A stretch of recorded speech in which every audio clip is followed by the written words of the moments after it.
தண்ணீரை எடுத்துக்கொண்டால் நன்னீர், மற்றொன்று நன்னீர் அற்றது, அசுத்தமான நீர். ரெண்டு தான் இருக்குது. சுத்தமாக இருக்கும், ஒன்று அசுத்தமாக இருக்கும். இதில் புனிதமான நீர், புனிதமான நதி என்று கங்கையை சொல்வார்கள். காவிரியை சொல்ல மாட்டார்கள், தாமிரபரணியை சொல்ல மாட்டார்கள். ஏனென்றால் அவர்களுக்கெல்லாம் வட நானிலங்கள் தான் பெரியதாக தெரியும்.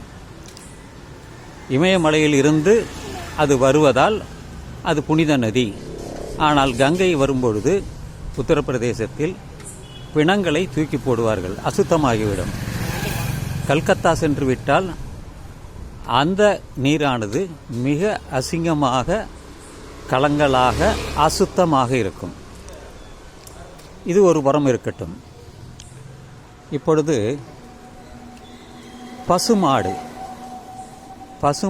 பசுங்கன்று எடுத்துக்கொள்வோம். பசுங்கன்று, அது கன்று குட்டியாக இருந்து வளர்வது பசுங்கன்று. அடுத்தபடியாக பால் கறக்கக்கூடிய பசு,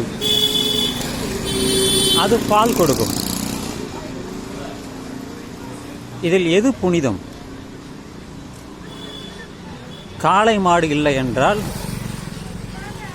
ஒரு பசு கன்று ஈன முடியாது.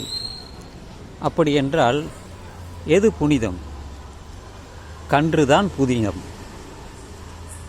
காளை மாடு, பசுமாடு இரண்டும் இணைந்து விட்டால் அங்கே புனிதம் கெட்டுவிடும். இது என் பார்வையில் பசுங்கன்று தான் புனிதமானது. அது காளையுடன் கலக்காமல் இருப்பதால். அதுபோல நாம் தான் எல்லாவற்றையும் பிரித்து சொல்லி வைத்துள்ளோம். இது புனிதம், அது புனிதம் இல்லை என்று.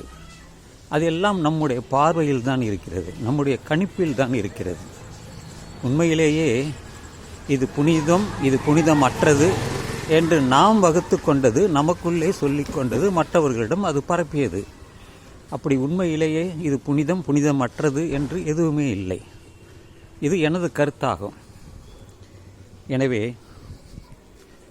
நம் மனது தெளிவாக இருந்தால் இது எதுவுமே நம்மளை பாதிக்காது. எல்லாம் ஒன்றாகத்தான் தெரியும். தண்ணீரை பார்க்கும் பொழுது அது தண்ணீர் தான் தெரியும்.